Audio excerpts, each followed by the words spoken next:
ನಮ್ಮ ತಂದೆಗೆ ಆಮೆನ್. ಪ್ರಿಯರಾದ ದೇವಜನರೇ, ಇವತ್ತು ನಾವು ಆಲೋಚನೆ ಮಾಡ್ತಿರುವಂತಹ ಅಂಶದ ಹೆಸರು ದೇವರ ಸ್ಥಾನದಲ್ಲಿ ಒಂದು ದಿವಸ. ಅಂಶದ ಹೆಸರನ್ನು ಇನ್ನೊಂದು ಸಾರಿ ಹೇಳ್ತಿದ್ದೇನೆ. ಇವತ್ತು ನಾವು ಆಲೋಚನೆ ಮಾಡ್ತಿರುವಂತಹ ಅಂಶದ ಹೆಸರು ದೇವರ ಸ್ಥಾನದಲ್ಲಿ ಅಥವಾ ಜಾಗದಲ್ಲಿ ಅಂತ ಬೇಕಾದರೂ ಬರ್ಕೊಳ್ಳಿ. ಜಾಗದಲ್ಲಿ ಒಂದು ದಿವಸ. ಏನು ಈ ಅಂಶದ ಹೆಸರು ಏನು ಹೇಳ್ತದೆ ಇಷ್ಟಕ್ಕೂ? ದೇವರ ಜಾಗದಲ್ಲಿ ಒಂದು ದಿವಸ. ಅವಾಗವಾಗ ಅನಿಸಿರುತ್ತಲ್ವ, ದೇವರಿಗೆ ಇರುವಂಥ ಹೆಸರೇ ಇರುವಾತರು. ಹೌದಲ್ವ? ದೇವರಿಗಿರುವಂಥ ಹೆಸರೇನು? ಇರುವಾತರು. ಇರುವಾತರು ಅಂದರೆ ಯಾವಾಗಲೂ ಇರುವಂಥವರು, ಎಲ್ಲ ಕಾಲದಲ್ಲೂ ಇರುವಂಥವರು, ಎಲ್ಲವೂ ಇರುವಂಥವರು. ಹೌದಲ್ವ? ಎಲ್ಲವೂ ಇರುವಂಥವರು. ಇರುವಾತರು ಅಂದರೆ ಎಲ್ಲವೂ ಇರುವಂಥವರು. ಇದನ್ನೆಲ್ಲ ನೋಡ್ತಿರ್ಬೇಕಾದ್ರೆ ನಮಗೇನು ಅನಿಸಿರ್ಬೇಕು? ದೇವರು ಅಂದರೆ ಸಿಕ್ಕಾಪಟ್ಟೆ ಐಶ್ವರ್ಯವಂತರು, ತಾನು ಅಂದ್ಕೊಂಡಿದ್ದೆಲ್ಲ ನೆರವೇರುತ್ತೆ, ತಾನು ಅಂದ್ಕೊಂಡಿದ್ದೆಲ್ಲ ನಡೆಯುತ್ತೆ, ಇನ್ನೇನು ಸಮಸ್ಯೆ ಏನು ದೇವರಿಗೆ, ಕಷ್ಟ ಏನು ದೇವರಿಗೆ? ಇನ್ನು ದೇವರ ಜೀವನ ಪೂರ್ತಿ ಬರೀ ಐಷಾರಾಮಿಯಾಗಿ ಸುಖ ಸೌಭಾಗ್ಯದಿಂದ ಹೀಗೆ ಇರುತ್ತೆ ಅಂತ ನಾರ್ಮಲಾಗಿ ಅನಿಸುತ್ತಲ್ವ ಮನುಷ್ಯರಿಗೆ ದೇವರ ಜೀವನವನ್ನು, ದೇವರಿರುವಂತಹ ಅಸ್ತಿತ್ವವನ್ನು ನೋಡಿದಾಗ. ಅದಕ್ಕೋಸ್ಕರನೇ ಈ ಅಂಶವನ್ನು ನೋಡ್ತಿದ್ದೇವೆ. ಒಂದು ವೇಳೆ ದೇವರು ನಮಗೊಂದು ವೇಳೆ ಚಾನ್ಸ್ ಕೊಟ್ಟರೆ, ತಾನಿರುವಂಥ ಸ್ಥಳದಲ್ಲಿದ್ದು ಒಂದು ದಿವಸ ದೇವರಿರುವಂಥ ಸ್ಥಾನದಲ್ಲಿ ನಾವಿದ್ದರೆ, ದೇವರ ಕಣ್ಣಿಗೆ ಏನೇನು ಕಾಣಿಸುತ್ತೋ ನಮ್ಮ ಕಣ್ಣಿಗೂ ಅದೇ ಕಾಣಿಸಿದ್ರೆ ಹೆಂಗಿರುತ್ತೆ ಪರಿಸ್ಥಿತಿ ಅನ್ನುವಂಥದ್ದು ಗೊತ್ತಾಗುತ್ತೆ ಈ ಸಂದೇಶದಲ್ಲಿ ನಮಗೆ.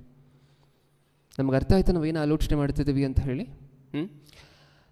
ದೇವರಿಗೆ ಏನು ಸಮಸ್ಯೆ ಅಂತ ಅಂದ್ಕೊಳ್ಳುವಂತಹ ನಮಗೆ, ದೇವ್ರಿಗೆ ಬೇಕಾಗಿರುವಂತಹ ಎಲ್ಲ ಇದೆ ಅಂತ ಅಂದ್ಕೊಳ್ಳುವಂತಹ ನಮಗೆ, ದೇವರ ಸ್ಥಾನದಲ್ಲಿ ಒಂದು ವೇಳೆ ಅಂದ್ಕೊಳ್ಳಿ ಇವತ್ತು ಒಂದಿನ, ಓಕೆ ಇವತ್ತು ನಾನು ದೇವರ ಸ್ಥಾನದಲ್ಲಿದ್ದೀನಿ, ದೇವರು ನೋಡುವಂತಹ ನೋಟದಲ್ಲಿ ನೋಡ್ಲಿಕ್ಕೆ ಪ್ರಯತ್ನ ಪಡ್ತಿದ್ದೀನಿ, ದೇವರ ಕಣ್ಣಿಗೆ ಏನೇನು ಕಾಣಿಸುತ್ತೋ ಅದೇ ನಾನು ನೋಡ್ಲಿಕ್ಕೆ ಪ್ರಯತ್ನ ಪಡ್ತೀನಿ. ಅದಾದಮೇಲೆ ಹೆಂಗಿರುತ್ತೆ ನಮ್ಮ ಮನಸ್ಥಿತಿ ಅಂತ ಹೇಳಿ ಈ ಸಂದೇಶದ ಕೊನೆಯಲ್ಲಿ ನೀವು ಹೇಳಬೇಕು. ಓಕೆ, ಚೆನ್ನಾಗಿರುತ್ತಾ ನೋಡಿದ್ದೆಲ್ಲವೂ ಸಹ? ಎಷ್ಟು ಚೆನ್ನಾಗಿ ಕಾಣಿಸುತ್ತೆ ದೇವರಿಗೆ ಭೂಮಿ ಮೇಲಿರುವಂತಹ ಮನುಷ್ಯರ ಜೀವನಗಳು ಅಂತ ಹೇಳಿ ಗೊತ್ತಾಗುತ್ತೆ ನಮಗೆ ಸಂದೇಶದ ಕೊನೆಯಲ್ಲಿ. ಓಕೆ, ಈಗ ದೇವರೇ ಒಬ್ಬ ವ್ಯಕ್ತಿಯನ್ನು ಕರೆದು, ನಾನು ನಿನ್ನನ್ನು ಟೂರು ಕರ್ಕೊಂಡು ಹೋಗ್ತಿದ್ದೀನಿ ಬಾ ಅಂತ ಕರೀತಾರೆ. ಇಷ್ಟಕ್ಕೂ ವಿಚಿತ್ರ. ಸತ್ಯವೇದದಲ್ಲಿ ನೀವು ಹಳೆ ಒಡಂಬಡಿಕೆಯನ್ನು ಓದಿದಾಗ, ಪ್ರವಾದಿಗಳ ಜೀವನವನ್ನು ನೋಡಿದಾಗ, ಆ ಪ್ರವಾದಿಯನ್ನು ನೀನು ಎದ್ದೇಳು, ನಾನು ನಿನ್ನನ್ನು ಒಂದು ಟ್ರಿಪ್ ಕರ್ಕೊಂಡು ಹೋಗ್ತೀನಿ. ಟ್ರಿಪ್ ಅಂದರೆ ನಮಗೆಲ್ಲರಿಗೂ ಇಷ್ಟನಾ ಇಲ್ವಾ? ಇಷ್ಟ ಅಲ್ವಾ? ಅದಕ್ಕೋಸ್ಕರ ಈಗ ದೇವರು ಸಹ ನಮ್ಮನ್ನು ಟ್ರಿಪ್ ಕರ್ಕೊಂಡು ಹೋಗ್ತಿದ್ದಾರೆ ಅಂತ ಅಂದ್ಕೊಳ್ಳಿ. ಅವ್ರನ್ನೆಲ್ಲ ಕರ್ಕೊಂಡು ಹೋಗಿತ್ತು. ನಾವು ಈಗ ಓದುವಂತಹ ವಾಕ್ಯ ಭಾಗ ಯೆಹೆಜ್ಕೇಲನ ಗ್ರಂಥದಲ್ಲಿ ಇರುತ್ತೆ. ಆದರೆ ನೀವು ಅನ್ಕೊಬೇಕಾಗಿರುವಂತಹದ್ದು ಯೆಹೆಜ್ಕೇಲನ ಮಾತ್ರ ಅಲ್ಲ ದೇವರು ಕರ್ಕೊಂಡು ಹೋಗುವಂತಹದ್ದು. ಆ ಯೆಹೆಜ್ಕೇಲನ ಜಾಗದಲ್ಲಿ ನೀವಿದ್ದು ಯೋಚನೆ ಮಾಡಿ, ನನ್ನನ್ನು ಸಹ ಕೈ ಹಿಡ್ಕೊಂಡು ದೇವರು ಒಂದೊಂದು ಸ್ಥಳಕ್ಕೂ ಕರ್ಕೊಂಡು ಹೋಗ್ತಿದ್ದಾರೆ. ಇವಾಗ ನಾವು ಓದೋಣ ಮುಂದೆ. ಅಲ್ಲಿ ದೇವರು ಯೆಹೆಜ್ಕೇಲನನ್ನು ಬೇರೆ ಬೇರೆ ಬೇರೆ ಬೇರೆ ಸ್ಥಳಗಳಿಗೆ ಕರ್ಕೊಂಡು ಹೋಗ್ತಾರೆ. ಕರ್ಕೊಂಡು ಹೋಗಿ ಒಂದೊಂದು ವಿಚಾರವನ್ನು ತೋರಿಸಿ ಎಕ್ಸ್ಪ್ಲೇನ್ ಮಾಡ್ತಾರೆ. ಅದು ಯೆಹೆಜ್ಕೇಲನ ಇಲ್ಲ, ಅಲ್ಲಿ ನಾವೇ ಇರುವಂತಹದ್ದು. ದೇವರು ನಮ್ಮ ಕೈ ಹಿಡ್ಕೊಂಡು ಕರ್ಕೊಂಡು ಹೋಗ್ತಿದ್ದಾರೆ ಅಂತ ಅಂದ್ಕೊಳ್ಳಿ. ಇವತ್ತಿನ ಸಂದೇಶದ ಮಟ್ಟಕ್ಕೆ ನಮ್ಮ ಹೃದಯದಲ್ಲಿ ಮೂಡುವಂತಹ ಭಾವನೆಗಳು ಏನಾಗಿರ್ಬೋದು, ನಮ್ಮ ಹೃದಯದಲ್ಲಿ ಬರುವಂಥ ಆಲೋಚನೆಗಳು ಹೆಂಗಿರುತ್ತೆ ಅದನ್ನೆಲ್ಲ ನೋಡಿದಾಗ ಅಂತ ನಮಗೆ ಗೊತ್ತಾಗತ್ತೆ. ಓದೋಣ. ಇಷ್ಟಕ್ಕೂ ದೇವರು ಯೆಹೆಜ್ಕೇಲನನ್ನು ಕರ್ಕೊಂಡು ಹೋಗೋದು ಕನಸಿನಲ್ಲಿ ಅಂತ ಸ್ವಲ್ಪ ಜನ ಇಂಟರ್ಪ್ರೆಟ್ ಮಾಡ್ತಾರೆ ಆ ಅಧ್ಯಾಯಗಳನ್ನು, ನಾವು ಓದುವಂತಹ ಅಧ್ಯಾಯಗಳನ್ನು. ಇಲ್ಲ, ನಿಜವಾಗ್ಲೂ ಕರ್ಕೊಂಡು ಹೋದ್ರು ಅಂತ ಇನ್ನೂ ಸ್ವಲ್ಪ ಜನ ಇಂಟರ್ಪ್ರೆಟ್ ಮಾಡ್ತಾರೆ. ಅದನ್ನೆಲ್ಲ ಪಕ್ಕಕ್ಕೆ ಇಟ್ಬಿಡೋಣ. ಒಟ್ಟಾರೆ ಏನು ಮಾಡ್ತಿದ್ದಾರೆ ಇವತ್ತಿನ ಸಂದೇಶಕ್ಕೆ ದೇವರು ನಮ್ಮನ್ನು ಕೈ ಹಿಡ್ಕೊಂಡು ಟ್ರಿಪ್ ಕರ್ಕೊಂಡು ಹೋಗ್ತಿದ್ದಾರೆ, ತೋರಿಸ್ಲಿಕ್ಕೆ. ತನ್ನ ಕಣ್ಣಿಗೆ ಏನೇನು ಕಾಣಿಸುತ್ತೋ ಅದು ನಮ್ಮ ಕಣ್ಣಿಗೂ ತೋರಿಸ್ಲಿಕ್ಕೆ. ನೋಡು, ನನ್ನ ಕಣ್ಣಿಗೆ ಏನೇನು ಕಾಣಿಸುತ್ತೆ ನೋಡು ಭೂಮಿಯ ಮೇಲೆ ಅಂತ ತೋರಿಸ್ಲಿಕ್ಕೆ ನಮ್ಮೆಲ್ಲರ ಕೈಗಳನ್ನು ಹಿಡ್ಕೊಂಡು ಕರ್ಕೊಂಡು ಹೋಗ್ತಿದ್ದಾರೆ. ಎಲ್ಲೆಲ್ಲಿ ಕರ್ಕೊಂಡು ಹೋಗ್ತಾರೆ ನೋಡೋಣ ಒಂದ್ಸಾರಿ. ಯೆಹೆಜ್ಕೇಲನ ಗ್ರಂಥ, ಯೆಹೆಜ್ಕೇಲನ ಗ್ರಂಥ 8ನೇ ಅಧ್ಯಾಯ 5ನೇ ವಚನದಿಂದ ಓದೋಣ. 8:5.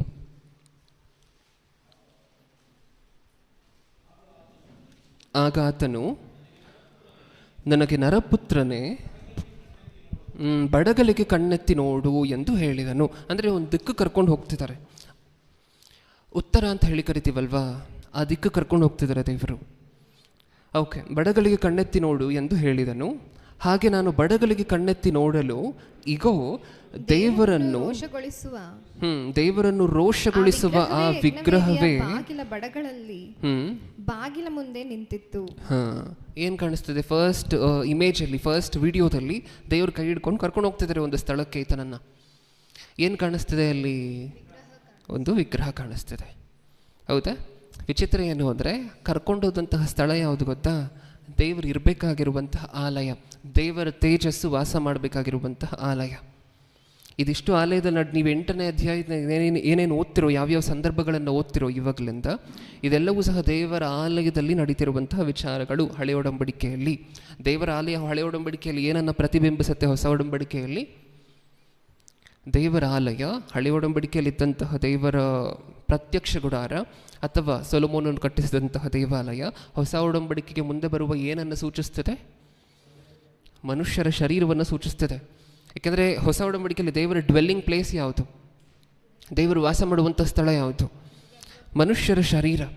ಓಕೆ, ಈಗ ಏನೇನು ನಡೀತದೆಯಂತೆ? ದೇವರು ಒಂದು ವೇಳೆ ಭೂಮಿಯ ಮೇಲೆ, ಆಕಾಶದಿಂದ ಒಂದು ವೇಳೆ ಭೂಮಿಯನ್ನು ನೋಡಿದ್ರೆ ದೇವರ ಕಣ್ಣಿಗೆ ಏನೇನು ಕಾಣಿಸ್ತದೆ? ಪ್ರಪ್ರಥಮವಾಗಿ ಒಂದು ಸ್ಥಳಕ್ಕೆ ಕರ್ಕೊಂಡು ಹೋದರು. ಅಲ್ಲಿ ಕರ್ಕೊಂಡು ಹೋಗಿದ ತಕ್ಷಣ ಏನೇನಿತ್ತಂತೆ? ಇಷ್ಟಕ್ಕೂ ಕಣ್ಣೆತ್ತಿ ನೋಡಲು ಈಗೋ ದೇವರನ್ನು ರೋಷಗೊಳಿಸುವ, ಅಂದರೆ ದೇವರಿಗೆ ಕೋಪ ಭರಿಸುವಂತಹ ಆ ವಿಗ್ರಹವೇ ಯಜ್ಞವೇದಿಯ ಬಾಗಿಲ ಬಡಗಲಲ್ಲಿ ಬಾಗಿಲ ಮುಂದೆ ನಿಂತಿತ್ತು. ನೆಕ್ಸ್ಟ್ ಆ ವಿಗ್ರಹ ಇದ್ದು ಏನು ಮಾಡ್ತಿತ್ತಂತೆ ಅಲ್ಲಿ? 6ನೇ ವಚನ, ಆಗ ಆತನು ನನಗೆ, ನರಪುತ್ರನೇ, ಅಂದರೆ ಕೈ ಹಿಡ್ಕೊಂಡು, ನಿಮ್ಮನ್ನು ಕೈ ಹಿಡ್ಕೊಂಡು ಕರ್ಕೊಂಡು ಹೋದ್ರು ಅಂತ ಊಹೆ ಮಾಡ್ಕೊಳ್ಳಿ ಅಂತ ನಾನು ಹೇಳಿದ್ನಲ್ವ ಯೆಹೆಜ್ಕೇಲನ ಬದಲು. ನಿಮಗೆ ಹೇಳ್ತಿದ್ದಾರೆ ಈಗ ತಿರುಗ್ಬಿಟ್ಟು, ಮಗನೇ ಅಥವಾ ನರಪುತ್ರನೇ ಅಂತ ಹೇಳಿ ಹೇಳ್ತಿದ್ದಾರೆ. ಏನಂತ ಹೇಳ್ತಿದ್ದಾರೆ? ಅದು ತೋರಿಸ್ಬಿಟ್ಟದನ್ನು. ಇವರು ಮಾಡುವುದನ್ನು ನೋಡಿದೆಯಾ? ಇವರು ಮಾಡಿರುವಂತಹದ್ದು ನೋಡ್ತಿದ್ಯಾ ನೀನು? ಒಂದು ವಿಗ್ರಹವನ್ನು ನೋಡಿ, ಜನ ಎಲ್ಲ ಅದು ಕಡ್ಡ ಬೀಳುವಂತಹದನ್ನು ನೋಡಿ ಏನಂತಿದ್ದಾರೆ? ಇವರು ಮಾಡುವಂತಹದನ್ನು ಒಂದು ಸಾರಿ ನೋಡ್ತಿದ್ಯಾ? ಅದು ಯಾರ ಆಲಯ? ಇಷ್ಟಕ್ಕೂ ದೇವರ ಆಲಯ, ದೇವರು ವಾಸ ಮಾಡುವಂತಹ ಸ್ಥಳ. ಅಲ್ಲಿ ದೇವರು ಕಾಣಿಸಿದ್ರೆ ನಿಮಗೆ ಫಸ್ಟ್ ಸೀನಲ್ಲಿ ದೇವರು ಕಾಣಿಸಿದ್ರೆ ನಿಮಗೆ ಇಲ್ಲ. ಅದನ್ನೇ ತೋರಿಸ್ತಿದ್ದಾರೆ ದೇವರು. ನೀನು ಬಾ, ನೀನು ಜಾಗ ಕರ್ಕೊಂಡು ಹೋಗ್ತೀನಿ, ಅದನ್ನು ನೋಡು, ಅಲ್ಲಿ ಜನ ಮಾಡ್ತಿರುವಂಥ ಕೆಲಸವನ್ನು ನೋಡು. ಅಲ್ಲಿ ನಾನಿಲ್ಲ, ನನ್ನನ್ನು ಯಾರೂ ಕೇರ್ ಮಾಡ್ತಿಲ್ಲ. ನಾನು ಇರಬೇಕಾಗಿರುವಂಥ ಸ್ಥಳ ಅದು, ನನ್ನ ಮನೆ ಅದು, ನಾನು ವಾಸ ಮಾಡುವಂತಹ ಸ್ಥಳ ಅದು. ನಾನಿಲ್ಲ ಅಲ್ಲಿ, ಇನ್ನೊಬ್ರು ಯಾರೋ ಇದ್ದಾರೆ. ಜನ ಎಲ್ಲ ಅವ್ರು ಗಡ್ಡ ಬೀಳ್ತಿದ್ದಾರೆ. ನೋಡ್ದ ಅವ್ರು ಮಾಡ್ತಿರುವಂತಹದನ್ನು? ನೋಡ್ದ? ಆ ಕ್ವೆಶನ್ನು ಸಹ ನೋಡ್ದ ಅಂತಲೂ ಕೇಳ್ತಾರಲ್ವ ಅಲ್ಲಿ. ನರಪುತ್ರನೇ, ಇವರು ಮಾಡುವುದನ್ನು ನೋಡಿದೆಯಾ? ನೆಕ್ಸ್ಟ್, ಇಸ್ರಾಯೇಲ್ ವಂಶದವರು ಇಲ್ಲಿ ನಡೆಸುವ ಅಧಿಕ ದುರಾಚಾರಗಳನ್ನು ಕಂಡಿಯಾ? ಇದರಿಂದ ನಾನು ನನ್ನ ಪವಿತ್ರಾಲಯವನ್ನು ಬಿಟ್ಟು ದೂರ ಹೋಗಬೇಕಾಯಿತು. ಏನಂತೆ ಸಿಚುವೇಶನ್ನು? ದೇವರಿಗಿರುವಂತಹ ಪರಿಸ್ಥಿತಿ. ಆ ಆಲಯನೇ ದೇವರದು, ಇಷ್ಟಕ್ಕೂ ಆ ದೇವಾಲಯನೇ ದೇವರದು. ನಾನು ವಾಸ ಮಾಡಬೇಕು ಅಂತ ಪ್ರತ್ಯಕ್ಷ ಗುಡಾರ ಕಟ್ಟಿಸ್ಕೊಳ್ತಾರಲ್ವ ದೇವರು. ಆ ಪ್ರತ್ಯಕ್ಷ ಗುಡಾರ ಹೆಂಗೆಲ್ಲ ಕಟ್ಟಬೇಕು ಅಂತ ಹೇಳಿರ್ತಾರೋ, ಸೊಲೊಮೋನನು ಕಟ್ಟಿದಂತಹ ದೇವಾಲಯವೂ ಸಹ ಸೊಲೊಮೋನನು ಹಾಗೆ ಕಟ್ತಾರೆ. ಸೊಲೊಮೋನನ ದೇವಾಲಯದಲ್ಲೂ ಪವಿತ್ರ ಸ್ಥಾನ ಇರುತ್ತೆ, ಸೊಲೊಮೋನನ ದೇವಾಲಯದಲ್ಲೂ ಸಹ ಅತಿ ಪರಿಶುದ್ಧ ಸ್ಥಳ ಇರುತ್ತೆ. ಇದು ಟೆಂಪ್ರರಿ ಆಗಿರುತ್ತೆ, ಅದು ಒಂದು ಥರ ಪರ್ಮನೆಂಟ್ ಆಗೋಗುತ್ತೆ ಹೊಸ ಒಡಂಬಡಿಕೆ ಶುರು ಆಗುವವರೆಗೂ ಸೊಲೊಮೋನನು ಕಟ್ಟಿಸಿದಂತಹ ದೇವಸ್ಥಾನ. ಓಕೆ, ಈಗ ದೇವಾಲಯದಲ್ಲಿ ನಡೀತಿರುವಂತಹದನ್ನು ಒಂದೊಂದಾಗಿ ಕರ್ಕೊಂಡೋಗಿ ತೋರಿಸ್ತಾ ದೇವರು ಹೇಳ್ತಿರುವಂತಹ ಮಾತು, ನೋಡ್ತಿದ್ಯಾ ಒಳಗಡೆ ಏನೇನು ನಡೀತಿದೆ ಅಂತ. ಅದಕ್ಕೆ ನಮ್ಮ ಅಂಶದ ಹೆಸರು ದೇವರ ಜಾಗದಲ್ಲಿ ಒಂದು ದಿವಸ. ದೇವರು ನೋಡುವಂತಹ ನೋಟವನ್ನು ನಾವು ನೋಡಿದ್ರೆ ಹೆಂಗಿರುತ್ತೆ ಪರಿಸ್ಥಿತಿ ಅಂತ ನೀವು ಯೋಚನೆ ಮಾಡಿ ನೋಡಿ. ನಿಮ್ಮದೇ ಮನೆ ನಿಮ್ಮದೇ, ನೀವು ವಾಸ ಮಾಡಬೇಕಾಗಿರುವಂತಹ ಸ್ಥಳ, ಅದರೊಳಗಡೆ ಏನೇನೇನು ನಡೀತಿದೆಯಂತೆ. ನೋಡ್ದ ಅವ್ರು ಮಾಡ್ತಿರುವಂತಹದನ್ನು ನೋಡ್ದ ಅಂತ ಪ್ರಶ್ನೆ ಬೇರೆ ಕೇಳ್ತಿದ್ದಾರೆ. ಅದಾದ ನಂತರ ಇವರು ಅಧಿಕ ದುರಾಚಾರವನ್ನು ನಡೆಸ್ತಿದ್ದಾರೆ. ಬರೀ ದುರಾಚಾರ ಮಾತ್ರ ಅಲ್ಲ, ಅಧಿಕ ದುರಾಚಾರ ನಡೀತಿದೆ. ನೋಡ್ದ, ಮುಂದೆ ಓದೋಣ. ನಡೆಸುವ ಅಧಿಕ ದುರಾಚಾರಗಳನ್ನು ಕಂಡಿಯಾ? ಇದರಿಂದ ನಾನು ನನ್ನ ಪವಿತ್ರಾಲಯವನ್ನು ಬಿಟ್ಟು ದೂರ ಹೋಗಬೇಕಾಯಿತು. ಏನಾಗುವಂತಹ ಪರಿಸ್ಥಿತಿ ಬಂದಂತೆ? ದೇವರಿಗೆ ತನ್ನ ಸ್ಥಳದಿಂದ ತಾನು ಆ ಸ್ಥಳವನ್ನು ಬಿಟ್ಟು ಹೋಗಬೇಕಾಗಿರುವಂತಹ ಪರಿಸ್ಥಿತಿ ಬಂದಿದೆಯಂತೆ. ಆ ಸ್ಥಳವನ್ನು ಬಿಟ್ಟು ಹೆಂಗೆ ಹೋಗ್ತಾರೆ ದೇವರು ಅನ್ನುವಂತಹದ್ದನ್ನು ಒಂದು 4-5 ವಚನಗಳನ್ನು ಓದಿದ ನಂತರ ನೋಡೋಣ.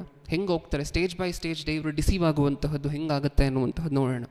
ಅದಕ್ಕಿಂತ ಮುಂಚೆ ಫಸ್ಟ್ ಸೀನಲ್ಲಿ ಏನಾಯಿತು ಅಂತ ನಮ್ಗೆ ಅರ್ಥ ಆಯ್ತಾ? ಕೊನೆಯಲ್ಲಿ ಏನು ಹೇಳಿದ್ರು? ಬಾ, ಇವುಗಳಿಗಿಂತ ಇನ್ನೂ ಹೆಚ್ಚಾದ ದುರಾಚಾರಗಳನ್ನು ನೋಡುವಿ ಎಂದು ಹೇಳಿದನು.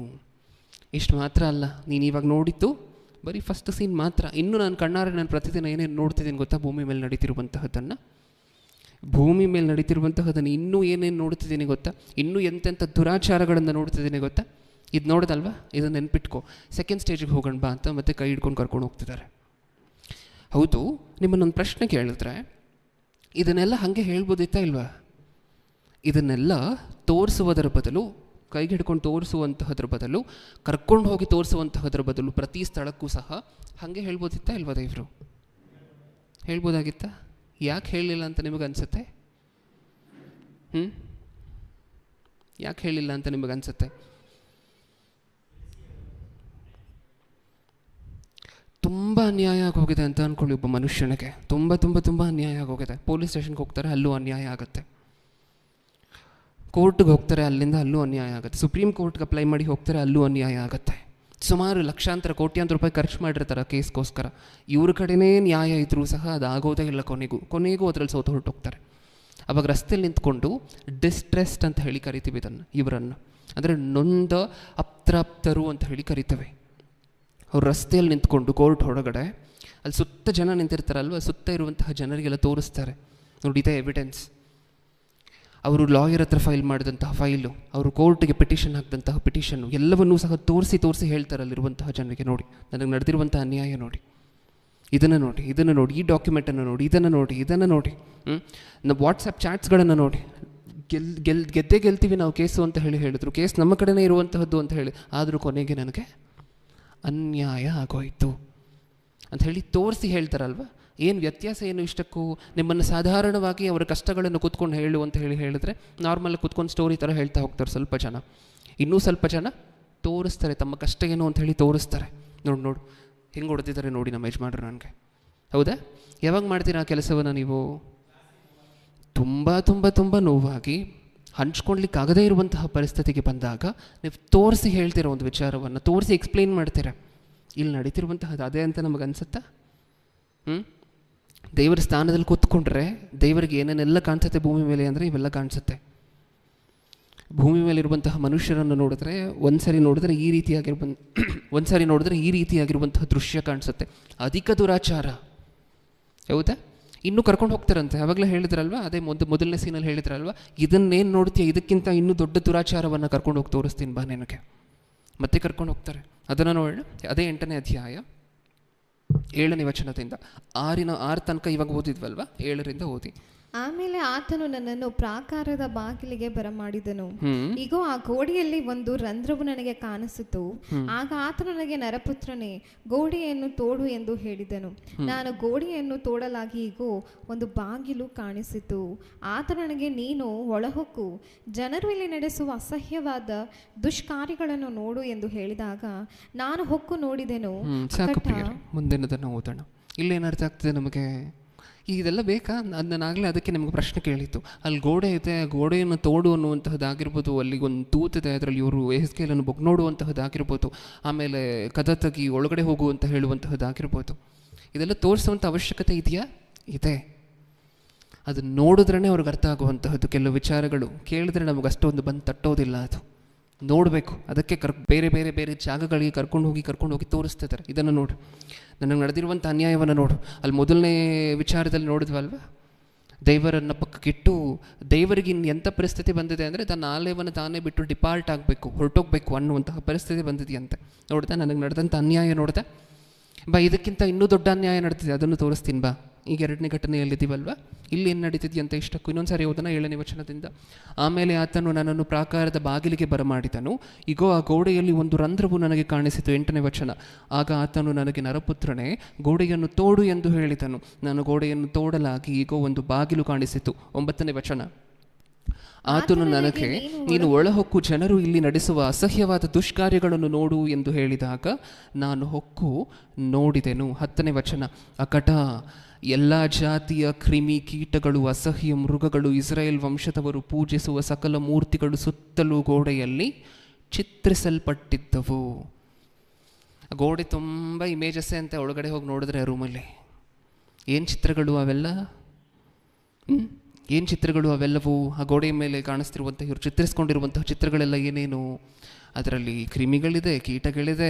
ದೇವರ ಬದಲು ಯಾರ್ಯಾರನ್ನ ದೇವರುಗಳನ್ನಾಗಿ ಮಾಡ್ಕೋಬೇಕು ಎಲ್ಲರೂ ಸಹ ಚಿತ್ರಿಸಲ್ಪಟ್ಟಿದ್ದಾರೆ ಗೋಡೆ ಮೇಲೆ.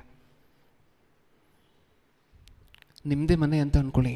ಬೆಡ್ರೂಮಿಗೆ ಹೋದರೆ ನಿಮಗೆ ಜಾಗ ಇಲ್ಲ, ಹಾಲಿಗೆ ಹೋದರೆ ನಿಮಗೆ ಜಾಗ ಇಲ್ಲ, ಕಿಚನ್ಗೆ ಹೋದರೆ ನಿಮಗೆ ಜಾಗ ಇಲ್ಲ, ವಾಶ್ರೂಮಲ್ಲಾದರೂ ಎಲ್ಲಾದರೂ ಒಂದು ಮೂಲೆಯಲ್ಲಿ ಕೂತ್ಕೊಳ್ಳೋಣ ಅಂದರೆ ಅಲ್ಲೂ ಜಾಗ ಇಲ್ಲ. ಹೆಂಗಿರುತ್ತೆ ನಿಮ್ಮ ಪರಿಸ್ಥಿತಿ? ಹೌದಲ್ವಾ?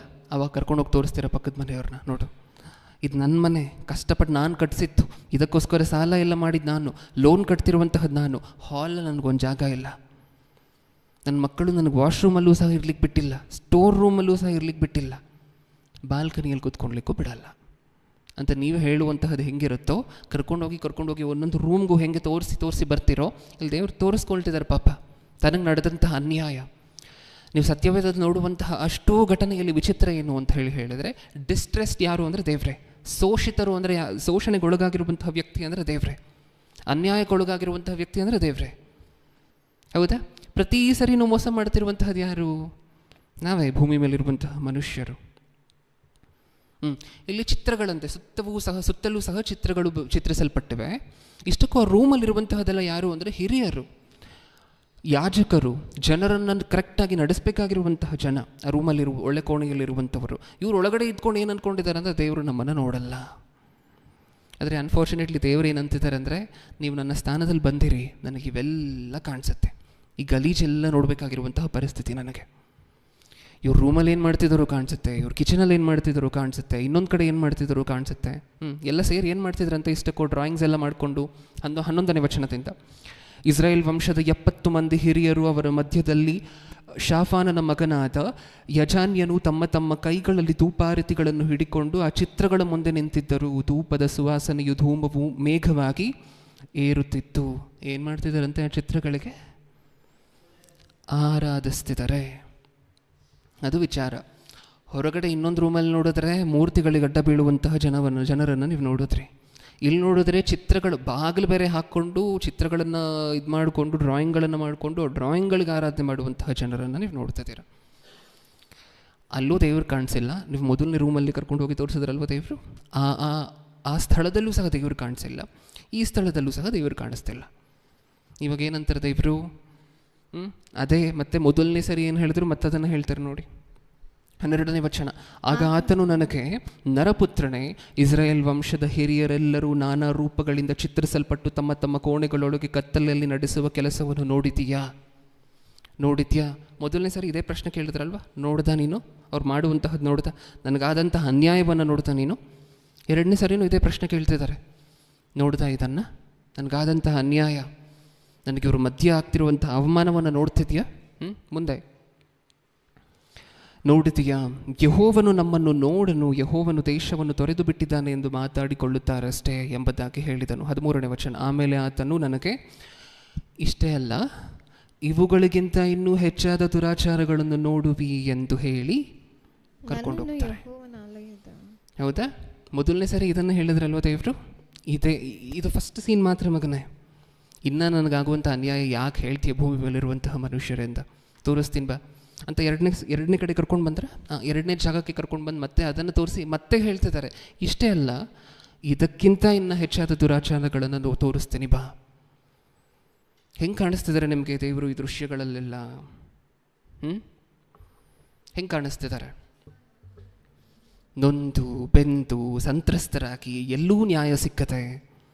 ಇದು ಯಾರ ಹತ್ರ ಎಲ್ಲ ಹೇಳ್ಕೊಳ್ಲಿಕ್ಕಾಗತ್ತೆ ಹೇಳಿ ಪ್ರಿಯರೇ? ಈ ನ್ಯಾಯವನ್ನು ಯಾರ ಹತ್ರ ಕೇಳಲಿಕ್ಕಾಗತ್ತೆ? ದೇವರು ತನಗಿರುವಂಥ ಹೆಸರೇ ನ್ಯಾಯವಾದಿ ಅನ್ನುವಂತಹದ್ದು, ತನಗಿರುವಂಥ ಹೆಸರೇ ನ್ಯಾಯಸನನು ಅನ್ನುವಂತಹದ್ದು, ಯಾವಾಗಲೂ ಸಹ ನ್ಯಾಯವನ್ನು ಹಿಡಿದಿರುವಡು ಅನ್ನುವಂತಹದ್ದು. ಹೌದಾ? ಯಾರ ಹತ್ರ ಹೋಗ್ಬೇಕು ಇವಾಗ ದೇವರು ನ್ಯಾಯಕ್ಕೋಸ್ಕರ? ಅದು ಯಾರೋ ಹೊರಗಿನವರು ಅಥವಾ ತನಗೆ ಸಂಬಂಧ ಇಲ್ಲದೆ ಇರುವಂಥವರ ಮಧ್ಯೆ ಆಗ್ತಿಲ್ಲ ಈ ಅನ್ಯಾಯ ಅನ್ನುವಂತಹದ್ದು. ಸ್ವಂತ ಮಕ್ಕಳೇ. ವಿಚಿತ್ರ ಏನು ಅಂದರೆ, ಮಕ್ಕಳಿಂದ ತಂದೆ ತಾಯಿಗೆ ಅನ್ಯಾಯ ಆದಾಗ ಅದನ್ನು ಯಾರ ಹತ್ರನೂ ಹೇಳ್ಕೊಳ್ಲಿಕ್ಕಾಗದೇ ಇರುವಂತಹ ಪರಿಸ್ಥಿತಿಗೆ ಬರ್ತಾರೆ ಅವರು. ಹೌದಾ ಇಲ್ವಾ? ಯಾರ ಹತ್ರ ಹೇಳ್ಕೊಳ್ತೀರಾ? ಕೆಲಸದವ್ರ ಹತ್ರ ಹೇಳ್ಕೊಳ್ತೀರಾ?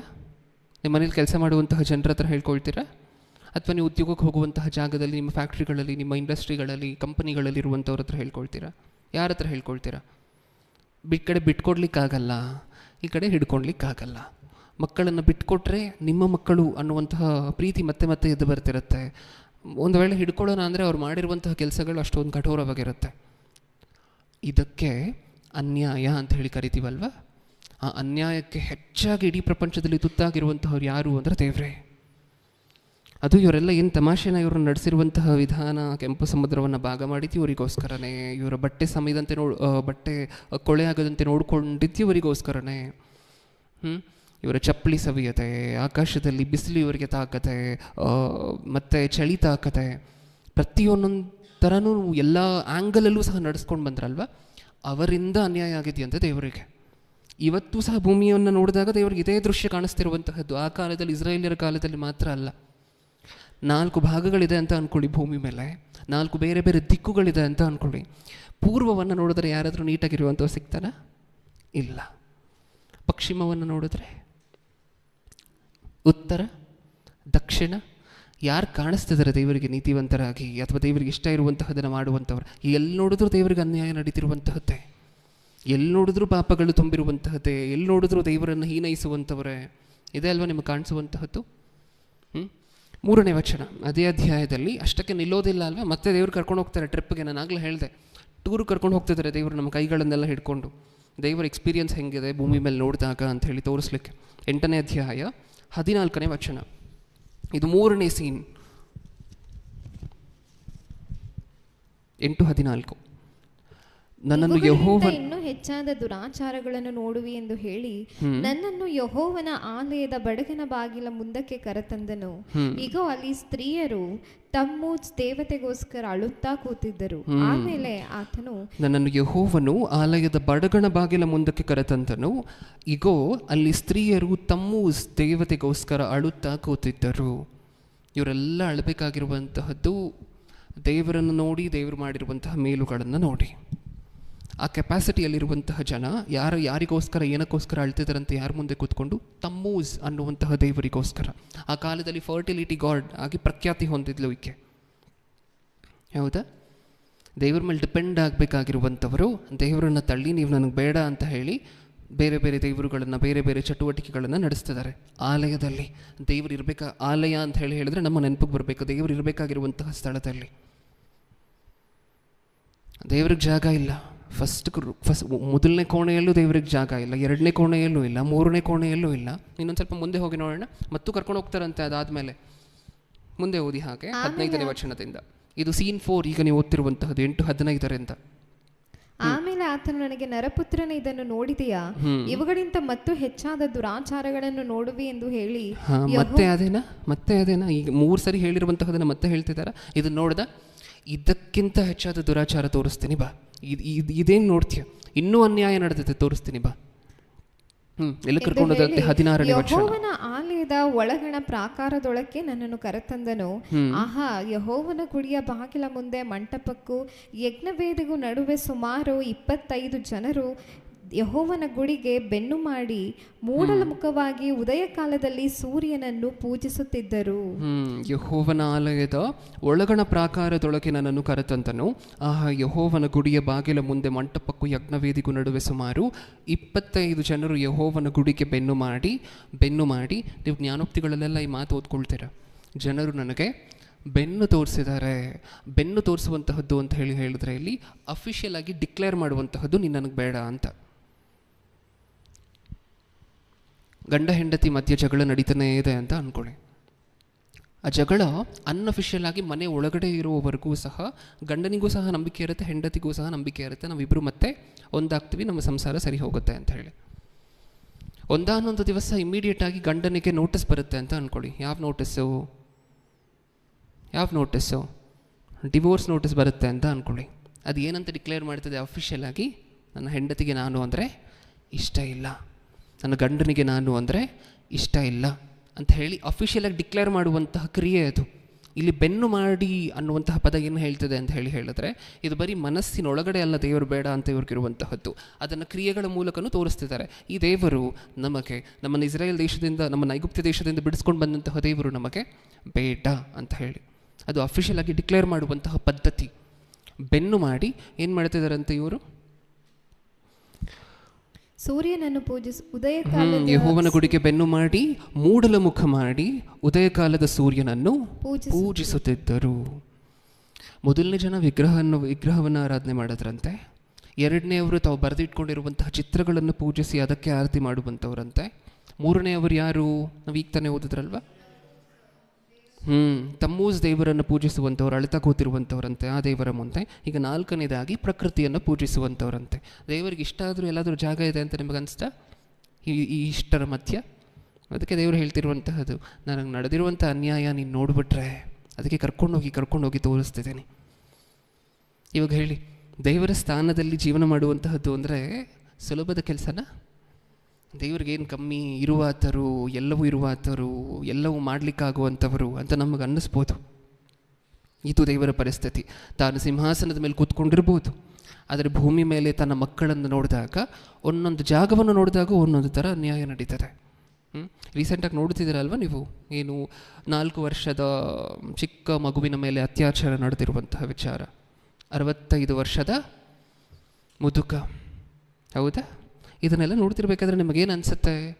ಇಷ್ಟಕ್ಕೂ ತನ್ನ ದೇಹ ದೇವರಿಗೇನು ಅತ್ಯಾಚಾರ ಮಾಡಿದಂಥವನ ದೇಹ ಆದರೂ ಆಗಿರ್ಬೋದು, ವ್ಯಕ್ತಿಯನ್ನು ಸೃಷ್ಟಿ ಮಾಡಿದಾಗ ದೇವರು ತಾಯಿ ಗರ್ಭದಲ್ಲಿ ಅತ್ಯಾಚಾರಕ್ಕೊಳಗಾದಂತಹ ಮಗು ಆಗಿರ್ಬೋದು, ಈ ಇಬ್ಬರ ದೇಹಗಳು ಸಹ ಏನು ದೇವರಿಗೆ ಆಲಯ, ದೇವರು ವಾಸ ಮಾಡುವಂತಹ ಸ್ಥಳ.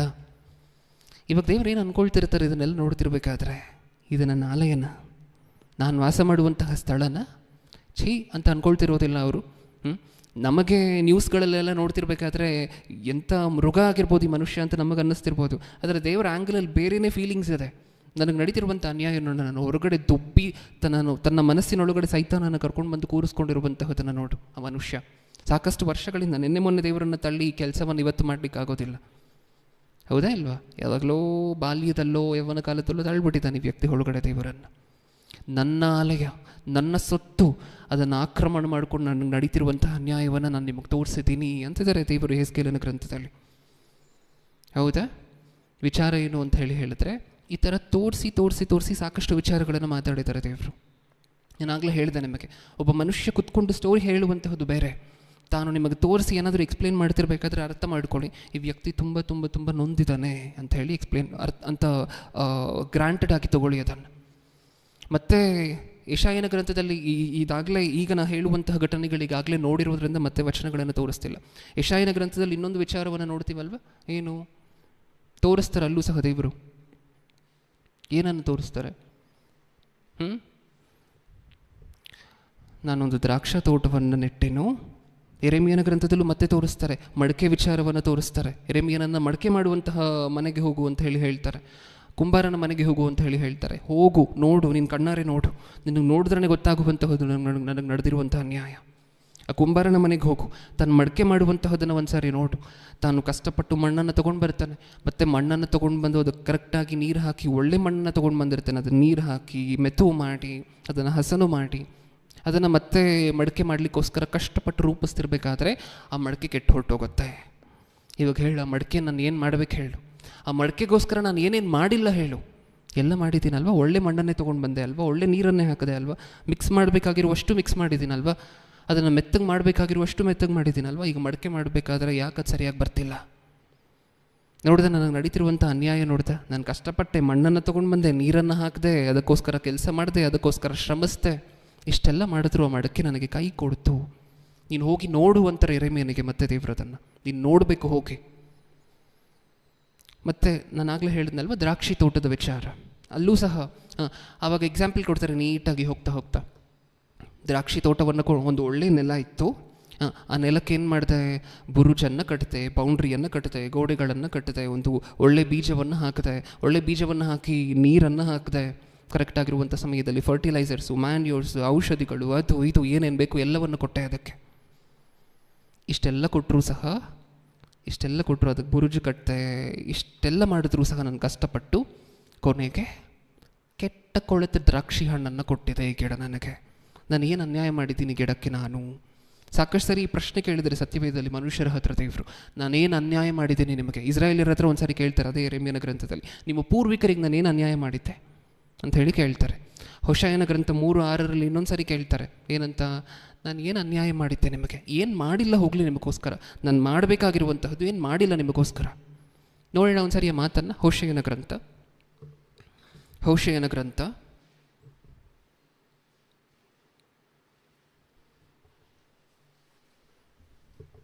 ಮೀಕನ ಗ್ರಂಥದ ಬಗ್ಗೆ ಮಾತಾಡ. ಮೀಕನ ಗ್ರಂಥ 6ನೇ ಅಧ್ಯಾಯ 3ನೇ ವಚನ, 6:3. ನನ್ನ ಪ್ರಜೆಯೇ, ನಾನು ನಿನಗೇನು ಮಾಡಿದೆನು? ನಿನ್ನನ್ನು ಯಾವ ವಿಷಯದಲ್ಲಿ ಬೇಸರಗೊಳಿಸಿದೆನೋ? ನನ್ನ ಮೇಲೆ ಸಾಕ್ಷಿ ಹೇಳು. ನಾನು ನಿನ್ನನ್ನು ಐಗುಪ್ತ ದೇಶದೊಳಗಿಂದ ಪಾರು ಮಾಡಿ ದಾಸತ್ವದಿಂದ ಬಿಡಿಸಿದೆನು. ಮೋಶೆಯನ್ನು, ಆರೋನನನ್ನು, ಮಿರ್ಯಾಮಳನ್ನು ನಿನಗೆ ನಾಯಕರನ್ನಾಗಿ ಕಳುಹಿಸಿದೆನು. ನನ್ನ ಜನರೇ, ಮೊವಾಬಿನ ಅರಸನಾದ. ಏನರ್ಥ ಆಯಿತು ಈ ಮಾತಿನಿಂದ ನಮಗೆ? ಇಷ್ಟಕ್ಕೂ ಈ ಪ್ರಶ್ನೆಯನ್ನು ನೋಡಿದ್ರೆ ದೇವರು ಮನುಷ್ಯರಿಗೆ ಕೇಳಬೇಕಾಗಿರುವಂತಹ ಪ್ರಶ್ನೆನೇನಾ ಅನಿಸುತ್ತೆ. ಇದನ್ನು ಓದಿದ್ರೆ ನಿಮಗೂ ಅನಿಸುತ್ತಾ? ದೇವರು ಮನುಷ್ಯರಿಗೆ ಕೇಳಬೇಕಾಗಿರುವಂತಹ ಪ್ರಶ್ನೆನೇನಾ? ನಾನು ನಿಮಗೆ ಏನು ಅನ್ಯಾಯ ಮಾಡಿದ್ದೆ ಅನ್ನುವಂತಹದ್ದು. ಸರ್ವಶಕ್ತರಾದಂತಹ ದೇವರು, ಆಕಾಶ ಭೂಮಿಯನ್ನು ಸೃಷ್ಟಿ ಮಾಡಿರುವಂತಹ ದೇವರು, ಯಾವ ದೇವರ ಮುಂದೆ ಯಾವ ಹಂತಕ್ಕೂ ಯಾವ ಅಂತಸ್ತಿಗೂ ಬರದೇ ಇರುವಂತಹ ಆಫ್ಟರ್ ಆಲ್ ಒಬ್ಬ ಮನುಷ್ಯನ ಮುಂದೆ ಬಂದು ನಾನು ನಿನಗೇನು ಅನ್ಯಾಯ ಮಾಡಿದ್ದೆ ಅಂತ ಕೇಳಬಹುದಾಗಿರುವಂಥ ಪ್ರಶ್ನೆನೇನಾ ಅನಿಸುತ್ತೆ. ಇನ್ನು ಎಷ್ಟು ನೊಂದು ಬೆಂದೋಗಿದ್ರೆ, ಇನ್ನು ಎಷ್ಟು ಅನ್ಯಾಯಕ್ಕೊಳಗಾಗಿದ್ದರೆ ಈ ಪ್ರಶ್ನೆಯನ್ನು ಬಂದು ಕೇಳ್ತಾರೆ, ಹೌದಲ್ವಾ? ಏಕೆಂದರೆ ನಿಮಗಿಂತ ಉತ್ತಮವಾಗಿರುವಂತಹ ಯಾರೂ ಸಹ ನಿಮ್ಮ ಹತ್ರ ಬಂದು ಈ ಪ್ರಶ್ನೆ ಕೇಳೋದಿಲ್ಲ. ನೀವು ಅವ್ರಿಗೆ ದ್ರೋಹ ಮಾಡಿದ್ರಿ ಅಂತ ಅಂದ್ಕೊಳ್ಳಿ, ಪಟ್ ಅಂತ ಹೇಳಿ ನಿಮ್ಮನ್ನು ಕೆಲಸದಿಂದನೋ ಇನ್ನೊಂದು ಕಡೆಯಿಂದನೋ ಮತ್ತೊಂದು ಕಡೆಯಿಂದನೋ ತೆಗೆದು ಬಿಸಾಕ್ತಾರೆ, ತಮ್ಮ ಮನೆಗಳಿಂದಲೋ ಹೊರಗಡೆ ಹಾಕ್ತಾರೆ ನಿಮ್ಮನ್ನು. ಅಷ್ಟೇ. ಅವ್ರು ಬಂದು ನಿಮ್ಮ ಹತ್ರ ಕೂತ್ಕೊಂಡು ನಾನು ನಿಮಗೇನು ಅನ್ಯಾಯ ಮಾಡಿದೆ ಹೇಳಿ, ನಾನು ಮಾಡೋಕ್ಕಾಗೋದೆಲ್ಲ ಮಾಡಿದ್ದೀನಲ್ವಾ, ಇನ್ನೇನು ಮಾಡಬೇಕಿತ್ತು, ಈ ಥರ ಯಾರೂ ಮಾತಾಡೋದಿಲ್ಲ, ಹೌದಾ? ಇನ್ನು ಎಷ್ಟು ಸಂತ್ರಸ್ತೆಗೊಳಗಾಗಿದ್ರೆ, ಇನ್ನು ಎಷ್ಟು ತನಗೆ ಹೇಳ್ಕೊಳ್ಲಿಕ್ಕೆ ಬೇರೆ ಯಾರೂ ಇಲ್ಲದೆ ಹೋದರೆ ಈ ಮಾತನ್ನು ದೇವರು ಮನುಷ್ಯರ ಹತ್ರ ಹೇಳ್ಕೊಳ್ತಾರೆ. ಹೇಳಿ, ನಾನು ನಿಮಗೆ ಏನು ಅನ್ಯಾಯ ಮಾಡಿದ್ದೆ. ಇನ್ನೊಂದ್ಸರಿ ಓದೋಣ ಈ ಮಾತನ್ನು. ನನ್ನ ಪ್ರಜೆಯೇ, ನಾನು ನಿನಗೇನು ಮಾಡಿದೆನು, ನಿನ್ನನ್ನು ಯಾವ ವಿಷಯದಲ್ಲಿ ಬೇಸರಗೊಳಿಸಿದೆನು, ನನ್ನ ಮೇಲೆ ಸಾಕ್ಷಿ ಹೇಳು. ಅದಾದ ನಂತರ ಆ ಯೆರೆಮೀಯನ ಗ್ರಂಥದಲ್ಲಿ ಆ 4 ಸೀನ್ಗಳನ್ನು ನಾವು ನೋಡ್ತೀವಲ್ವ. ಹೋಗ್ತಾ ಹೋಗ್ತಾ ಮುಂದೆ ಈಗ ನಾನು ಬಿಟ್ಟು ಹೊರಟೋಗ್ತೀನಿ ಆಲಯವನ್ನು ಅಂತ ಹೇಳಿ ದೇವರು ಹೇಳ್ತಾರೆ. ದೇವರ ತೇಜಸ್ಸು ಅನ್ನುವಂತಹದ್ದು ಆಲಯದಲ್ಲಿ ವಾಸ ಮಾಡ್ತಿರತ್ತೆ. ಪ್ರತ್ಯಕ್ಷ ಗುಡಾರದಲ್ಲಿ ಸೊಲೊಮೋನನು ಕಟ್ಟಿದಂತಹ ದೇವಾಲಯದಲ್ಲಿ ದೇವರ ತೇಜಸ್ಸು, ಏಕೆಂದರೆ ದೇವರ ಬಯಕೆ ಒಂದಿರುತ್ತಲ್ವ, ನಾನು ಮನುಷ್ಯರ ಮಧ್ಯವಾಸ ಮಾಡಬೇಕು ಅಂತ ಹೇಳಿ. ದೇವರ ತೇಜಸ್ಸು ಅನ್ನುವಂತಹದ್ದು ಆಲಯದಲ್ಲಿರುವಂತಹದನ್ನು ನಾವು ನೋಡ್ತೀವಿ ಹಳೆಯ ಒಡಂಬಡಿಕೆಯಲ್ಲಿ. ಅದಕ್ಕೆ ಅರ್ಥ ದೇವರು ಯಾವುದೋ ಒಂದು ಹಸ್ತಕೃತ್ಯ ದೇವಾಲಯದಲ್ಲಿ ವಾಸ ಮಾಡ್ತಾರೆ ಅಂತಲ್ಲ, ಮನುಷ್ಯರ ಮಧ್ಯದಲ್ಲಿ ವಾಸ ಮಾಡ್ತಾರೆ ಅಂತ. ಓಕೆ, ಈಗ ಆ ದೇವರ ತೇಜಸ್ಸು ಆಲಯವನ್ನು ಬಿಟ್ಟು ಹೋಗುವಂತಹ ಕ್ರಮವನ್ನು ನೀವು ನೋಡಬೇಕು ಒಂದ್ಸಾರಿ. ಹೆಂಗೆ ಬಿಟ್ಟು ಹೋಗಬೇಕು? ಇಷ್ಟಕ್ಕೂ ನೀವೇನು ಮಾಡ್ತೀರಾ ಹೇಳಿ? ನಿಮ್ಮ ಮನೆಗೆ ಹೋಗ್ತೀರಾ, ನಿಮಗೆ ಇಲ್ಲೂ ಅಲ್ಲೂ ಅಲ್ಲೂ ಅಲ್ಲೂ ಎಲ್ಲ ಕಡೆ ಅನ್ಯಾಯ ನಡೀತಿದೆ ಅಂತ ಅಂದ್ಕೊಳ್ಳಿ. ನೀವು ಹೆಂಗೆ ಹೋಗ್ತೀರಾ ಮನೆಯಿಂದ ಹೊರಗಡೆ ಹೋಗಬೇಕಾದ್ರೆ? ಅಯ್ಯೋ ಪಾಪಿ ಕಡ, ಹೆಂಗಾದರೂ ಸತ್ಕೊಳ್ರು ಅಂತ ಹೇಳಿ ಎಲ್ಲವನ್ನು ನಿಮ್ಮ ಕೈಯಲ್ಲಿರುವಂತಹದ್ದನ್ನು ಅಲ್ಲಿ ಕೆಳಗಡೆ ಬಿಸಾಕ್ಬಿಟ್ಟು ನೀಟಾಗಿ ಲೆಫ್ಟ್ ರೈಟ್ ಮಾಡ್ತಾ ಹೊರಗಡೆ ಹೊರಟೋಗ್ತೀರಾ, ಹೌದಾ ಇಲ್ವಾ? ಸೆಕೆಂಡ್ ಥಾಟ್ ಕೊಡ್ತೀರಾ ಅಂದರೆ ಎರಡನೇ ಆಲೋಚನೆ ಕೊಡ್ತೀರಾ ಮತ್ತೆ ಅಲ್ಲಿರಲಿಕ್ಕೆ? ಇಲ್ಲ. ಕರೆಕ್ಟಾ? ದೇವ್ರು ಏನು ಮಾಡ್ತಾರೆ ಗೊತ್ತಾ? ದೇವರು ನೋಡ್ತಾರಂತೆ. ದೇವರು ಈಗ ಸಂತ್ರಸ್ತರು ನೊಂದಂಥವರು ದೇವರೇ ಆಗಿರುವಂತೆ ನಮಗೆ ಕಾಣಿಸ್ತದೆಯಲ್ವ. ಈಗ ದೇವರು ತನ್ನ ಆಲಯವನ್ನು, ತನ್ನ ತೇಜಸ್ಸು ಬಿಟ್ಟು ಹೋಗುವಂತಹದ್ದನ್ನು ನೀವು ನೋಡಿದ್ರೆ ಹೆಂಗೆ ಕಾಣಿಸುತ್ತೆ ಅಂದರೆ, ನಮಗೆ ಒಂದು ವೇಳೆ ನೀವು ನಿಮ್ಮ ತಂದೆನೋ ತಾಯಿನೋ ಹೊರಗಡೆ ಹಾಕಿದ್ರೆ ಮನೆಯಿಂದ ಅಂದ್ಕೊಳ್ಳಿ, ಸ್ವಲ್ಪ ಹೊತ್ತು ನೀವು ಹಾಕಿದ್ದೀರಾ ಅಂತ ಅಂದ್ಕೊಳ್ಳಿ. ನೀವು ಹಾಕುವಂಥವರೆಲ್ಲ ಎಲ್ಲ ಒಳ್ಳೆಯವರು ಅಂದ್ಕೊಳ್ಳಿ, ಹಾಕಿದ್ದೀರಾ ಅಂತ ಅಂದ್ಕೊಳ್ಳಿ. ನೀವು ಒಂದು ವೇಳೆ ನಿಮ್ಮ ತಂದೆ ತಾಯಿ ಯಾರನ್ನು ನೀವು ಮನೆಯಿಂದ ಹೊರಗಡೆ ಹಾಕಿದ್ದೀರೋ ಅವ್ರು ಎದ್ದೋಳುವಂತಹದ್ದು, ಇಲ್ಲಿಂದ ಬಾಗಿಲತ್ರ ಹೋಗುವಂತಹದ್ದು, ಹಿಂದೆ ತಿರುಗಿ ನಿಮ್ಮನ್ನು ಒಂದ್ಸರಿ ನೋಡುವಂತಹದ್ದು, ಕರಿತಾನೇನೋ ನನ್ನ ಮಗ ಅಥವಾ ನನ್ನ ಮಗಳು ಅಂತ ಹೇಳಿ ಯೋಚನೆ ಮಾಡುವಂತಹದ್ದು, ಮತ್ತೆ ಅಲ್ಲಿಂದ ಮೆಟ್ಲತ್ರ ಹೋಗುವಂತಹದ್ದು, ಅಲ್ಲಿ ಮತ್ತೆ ಪಾಸ್ ಮಾಡುವಂತಹದ್ದು, ಹಿಂದೆ ತಿರುಗಿ ನಿಮ್ಮನ್ನು ನೋಡುವಂತಹದ್ದು, ಕರಿತಾನೇನೋ ಅಂತ, ಹೌದಾ? ಮತ್ತು ಕೆಳಗಡೆ ಹೋಗುವಂತಹದ್ದು, ಮತ್ತು ಆ ರೋಡ್ ಹತ್ರ ಹೋಗಿ ನಿಮ್ಮನ್ನು ನೋಡುವಂತಹದ್ದು, ಅಲ್ಲಿ ವೆಯ್ಟ್ ಮಾಡುವಂತಹದ್ದು, ನೀವು ಕರಿತೀರೇನೋ ಮತ್ತೆ ವಾಪಸ್ಸು ಅಂತ, ನೀವು ಮತ್ತೆ ಜಾಗ ಮಾಡಿಕೊಡ್ತೀರೇನೋ ಅಂತ, ಹೌದಾ? ಇದು ನಿಮ್ಮ ಮನಸ್ಸಿನಲ್ಲಿ ಕ್ಲಿಯರ್ ಆಗಿ ರಿಜಿಸ್ಟರ್ ಆದರೆ ದೇವರ ತೇಜಸ್ಸು ಆಲಯವನ್ನು ಬಿಟ್ಟು ಹೆಂಗೆ ಹೋಯಿತು ಅನ್ನುವಂತಹದನ್ನು ಈಗ ನೋಡೋಣ ಸತ್ಯವೇದದಿಂದ. ಹೆಂಗೆ ಹೋಯಿತು? ಇಷ್ಟು ಅನ್ಯಾಯಕ್ಕೊಳಗಾದರೂ ದೇವರು, ಇಷ್ಟು ಅನ್ಯಾಯ ಮಾಡಿದ್ರೂ ಸಹ ತನ್ನ ಜಾಗದಲ್ಲಿ ದೇವರಿಗೆ ದೇವರ ತೇಜಸ್ಸು ಬಿಟ್ಟು ಹೋಗುವಂತಹ ಕ್ರಮವನ್ನು ಒಂದು ಸಾರಿ ನೋಡಿ. ಅದೇ ಯೆಹೆಜ್ಕೇಲನ ಗ್ರಂಥ 9ನೇ ಅಧ್ಯಾಯ 3ನೇ ವಚನ, 9:3.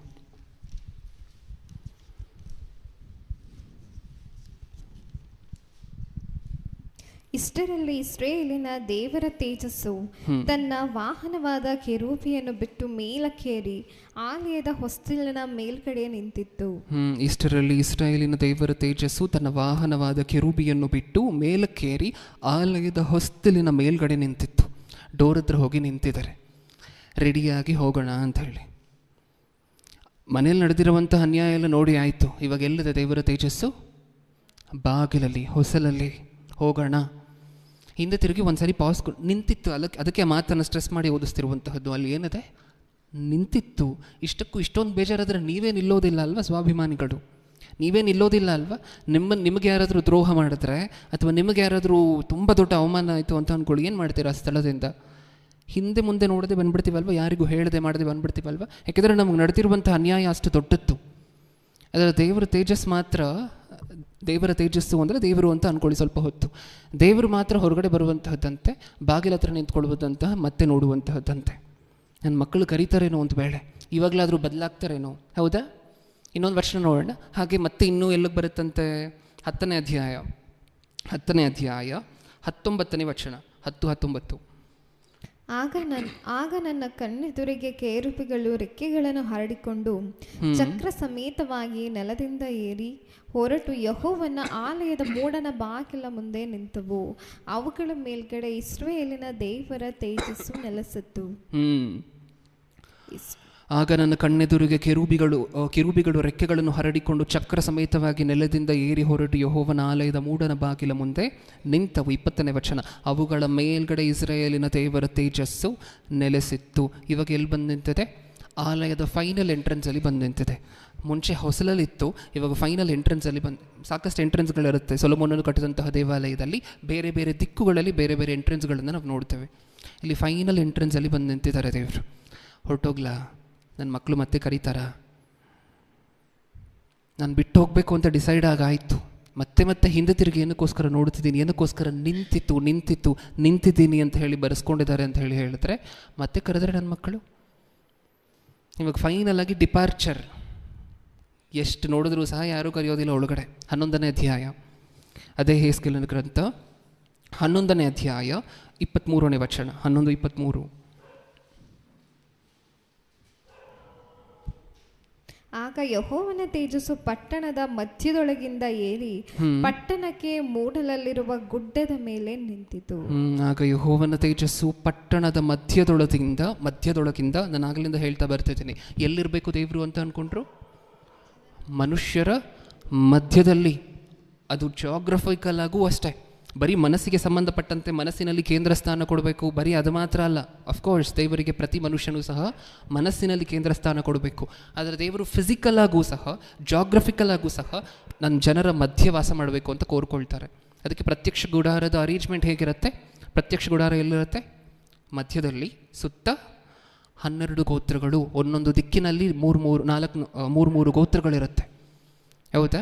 ಇಲ್ಲೂ ಅದನ್ನು ಹೇಳ್ತಿರುವಂತಹದ್ದು. ಪಟ್ಟಣದ ಮಧ್ಯದೊಳಗಿಂದ ದೇವರ ತೇಜಸ್ಸು ಎಲ್ಲಿಗೆ ಹೋಯ್ತಂತೆ? ಪಟ್ಟಣದ ಮಧ್ಯದೊಳಗೆ ಅಂದರೆ ಆಲಯ. ಅಲ್ಲಿಂದ ಎಲ್ಲಿಗೆ ಹೋಯ್ತಂತೆ ದೇವರ ತೇಜಸ್ಸು? ಹಾಗೂ ಯೆಹೋವನ ತೇಜಸ್ಸು ಪಟ್ಟಣದ ಮಧ್ಯದೊಳಗಿಂದ ಏರಿ ಪಟ್ಟಣಕ್ಕೆ ಮೂಡಲಲ್ಲಿರುವ ಗುಡ್ಡದ ಮೇಲೆ ಹೋಗಿ ನಿಂತಿತು.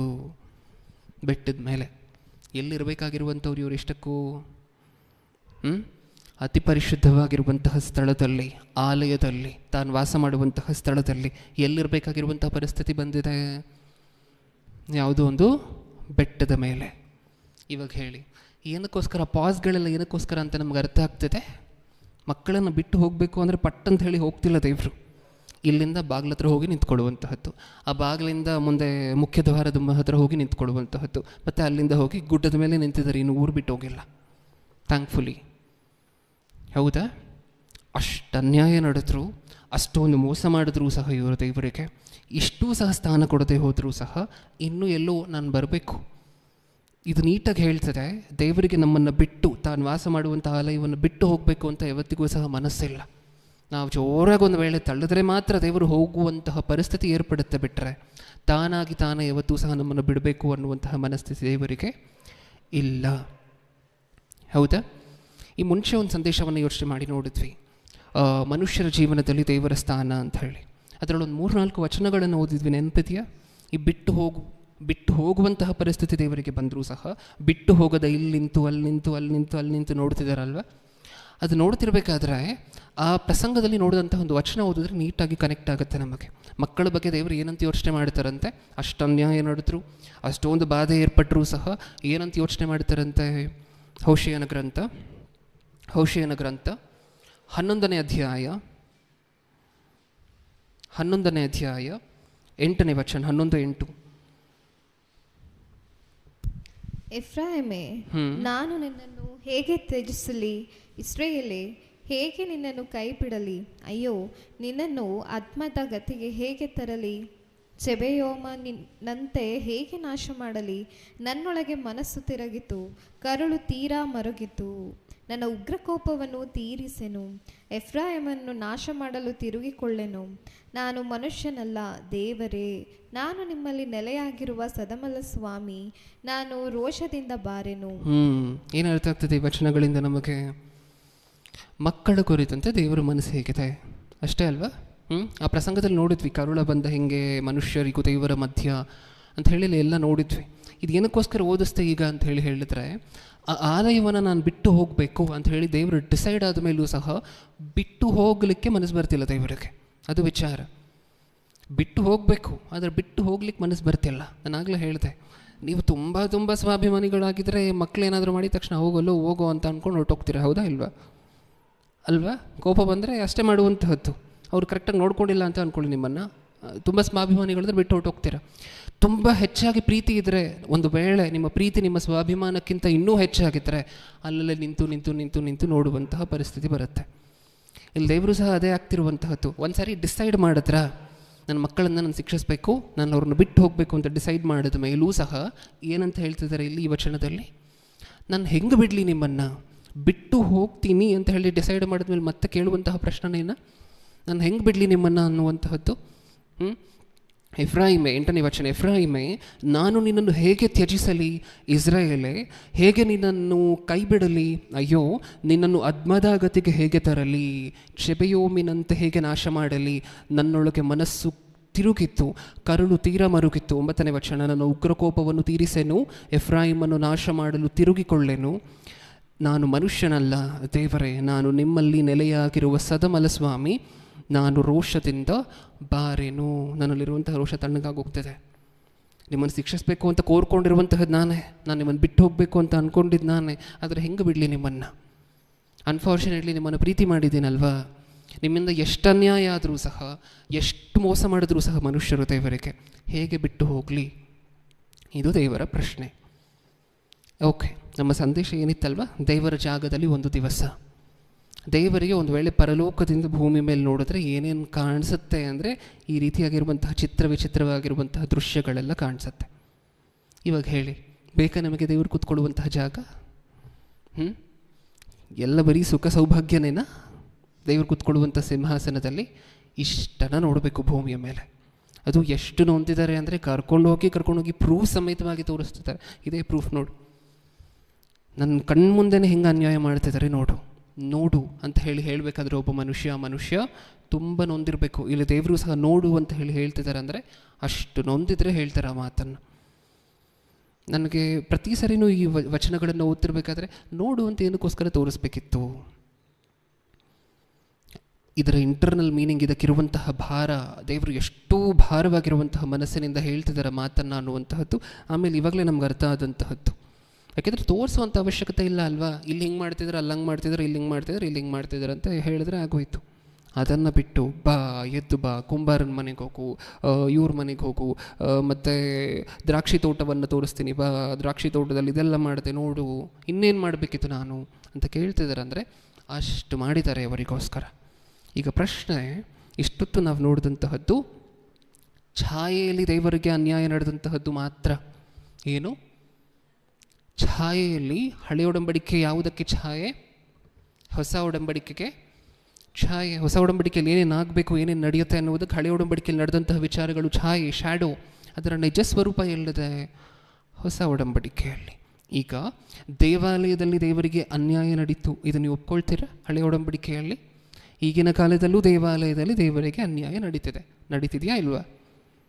ನಡೀತಿದೆಯಾ? ದೇವರು ವಾಸ ಮಾಡುವಂಥ ಆಲಯ ಯಾವುದು? ನಾವೇ. ಕನಸು ಕಟ್ಕೊಂಡು ಹಿಂಗಿರಬೇಕು ಹಂಗಿರಬೇಕು. ನಿಮ್ಮ ಮನೆಯನ್ನು ನೀವು ಕಟ್ಟಬೇಕಾದ್ರೆ ಸಾಕಷ್ಟು ಪ್ಲ್ಯಾನ್ ಮಾಡ್ತೀರಾ. ಇದೇ ರೀತಿಯಾಗಿರುವಂಥ ಮಾರ್ಬಲ್ ಹಾಕಬೇಕು, ಟೈಲ್ಸ್ ಹಾಕಬೇಕು, ಇದೇ ರೀತಿಯಾಗಿರುವಂತಹ ಪೇಂಟ್ ಇರಬೇಕು, ಮೆಷರ್ಮೆಂಟ್ಸ್ ಎಷ್ಟೇ ಇರಬೇಕು, ಪ್ಲ್ಯಾನ್ ಮಾಡ್ತೀರಾ ಅಲ್ವಾ? ದೇವರು ಸಹ ಪ್ಲ್ಯಾನ್ ಮಾಡಿಕೊಂಡಂತಹ ಶರೀರ ಇದು. ಪ್ಲ್ಯಾನ್ ಮಾಡಿ ಹಿಂಗೆ ಇರಬೇಕು ನಾನು ವಾಸ ಮಾಡುವಂತಹ ನನ್ನ ಆಲಯ ಅಂತ ಹೇಳಿ ಕೋರ್ಕೊಂಡಂತಹ ಶರೀರ ಇದು. ಆ ಶರೀರದಲ್ಲಿ ದೇವರಿಗೆ ಏನು ಅನ್ಯಾಯ ನಡೀತಿದೆ?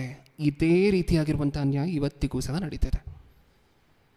ಆದರೆ ತೋರಿಸ್ಕೊಡ್ಲಿಕ್ಕಾಗದೇ ಇರುವಂಥ ಪರಿಸ್ಥಿತಿ, ಹೇಳ್ಕೊಡ್ಲಿಕ್ಕಾಗದೇ ಇರುವಂತಹ ಪರಿಸ್ಥಿತಿ, ಹೌದಲ್ವಾ? ಯಾರ ಹತ್ರ ಹೇಳ್ಕೊಡುವಂತಹದ್ದು, ಯಾರ ಹತ್ರ ಬಿಡುವಂತಹದ್ದು. ಎಲ್ಲರೂ ಸಹ ದೇವರನ್ನು ಹೊರಗಡೆ ತಳ್ಳಿದ್ರೆ, ಎಲ್ಲರೂ ಸಹ ದೇವರನ್ನು ಹೊರಗಡೆ ಬಗ್ಗಿದ್ರೆ ಯಾರ ಹತ್ರ ಹೇಳ್ಕೊಡುವಂಥದ್ದು ಹೇಳಿ? ಯಾರಾದರೂ ಮನಸ್ಸಲ್ಲಿ ಒಬ್ಬರಾದರೂ ಜಾಗ ಕೊಟ್ಟರೆ ಆ ಅಷ್ಟು ಜನರ ಬಗ್ಗೆ ಒಬ್ಬರ ಹತ್ರ ಹೇಳ್ಕೊಬೋದು. ಎಲ್ಲರೂ ಸಹ ದೇವರನ್ನು ಮನಸ್ಸಿನಿಂದ ಹೊರಗಡೆ ತಳ್ಳಿರುವಂಥವರೇ, ಶರೀರದಲ್ಲಿ ದೇವರಿಗೆ ಜಾಗ ಕೊಡದೇ ಇರುವಂಥವರೇ ಅಂತ ಹೇಳಿದಾಗ ಯಾರ ಹತ್ರ ಹೇಳ್ಕೋಬೇಕು? ಅದೇನೆ ಆವಾಗಲೇ ನೋಡಿದ್ವಲ್ಲ, ಯೆಹೆಜ್ಕೇಲನ ಗ್ರಂಥ 9ನೇ ಅಧ್ಯಾಯ, 10ನೇ ಅಧ್ಯಾಯ, 11ನೇ ಅಧ್ಯಾಯದಲ್ಲಿ ಏನು ನೋಡಿದ್ವಿ? ಬಾಗಿಲ ಹತ್ರ ಹೋಗಿ ನಿಂತ್ಕೊಂಡು ಮುಖ ನೋಡುವಂತಹದ್ದು, ಮತ್ತು ಸ್ಟೇರ್ಸ್ ಹತ್ರ ಹೋಗಿ ನಿಂತ್ಕೊಂಡು ಮುಖ ನೋಡುವಂತಹದ್ದು, ಎಲ್ಲೋ ಗುಡ್ಡದ ಮೇಲೋ ಬೆಟ್ಟದ ಮೇಲೆ ಹೋಗಿ ನಿಂತ್ಕೊಂಡು ಮುಖ ನೋಡುವಂತಹದ್ದು. ನನ್ನ ಮಗ ನನ್ನನ್ನು ಕರೀತಾನ, ನನ್ನ ಮಗಳು ನನ್ನನ್ನು ಕರೀತಾಳ ಅಂತ ಹೇಳಿ. ಹೌದಾ? ಇದು ಪರಿಸ್ಥಿತಿ. ಸೊ ನಮಗೂ ಒಂದು ಶರೀರ ಕೊಟ್ಟಿದ್ದಾರೆ ದೇವರು, ನಮಗೂ ಸಹ ತಾನಿರಲಿಕ್ಕೆ ಒಂದು ಆಲಯವನ್ನು ಸುಂದರವಾಗಿ ಏರ್ಪಾಟು ಮಾಡಿಕೊಂಡಿದ್ದಾರೆ. ತಾಯಿ ಗರ್ಭದಲ್ಲಿ ದೇವರು ಪಡುವಂಥ ಕಷ್ಟ, ಅದು ಇದು ಎಲ್ಲ ನಿಮಗೆ ಗೊತ್ತಿರುವಂತಹ ವಿಚಾರಗಳು.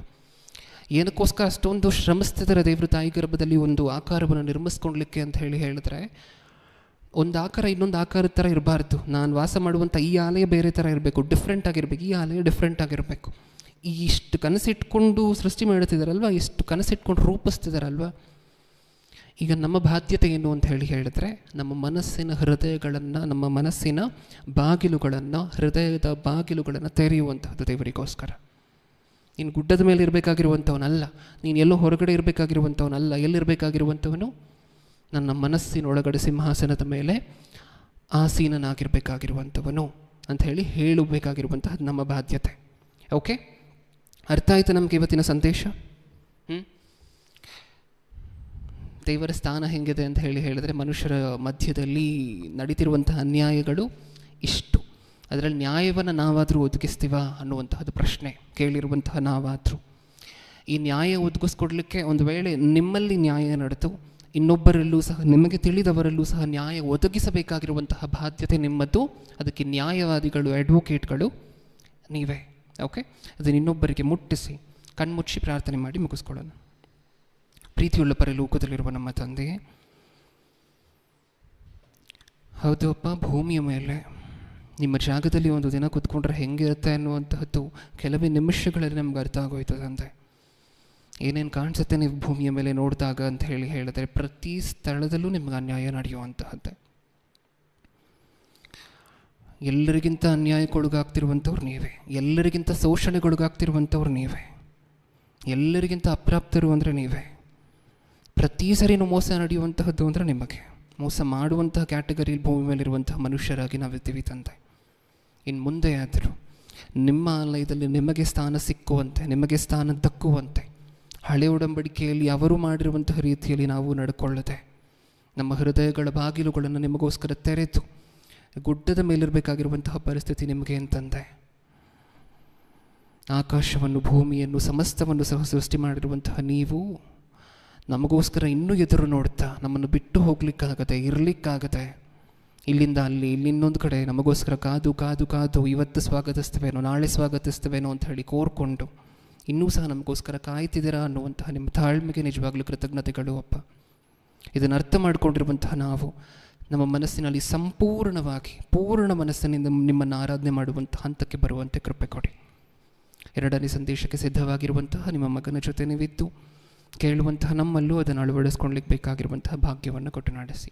ನನ್ನ ಪ್ರಾರ್ಥನೆ ಯೇಸು ಕ್ರಿಸ್ತರ ನಾಮದಲ್ಲಿ ಸಮರ್ಪಿಸಿ ಬೇಡಿಕೊಳ್ಳುತ್ತಿದ್ದೇನೆ, ಪರಲೋಕದಲ್ಲಿರುವ ನಮ್ಮ ತಂದೆ. ಆಮೆನ್.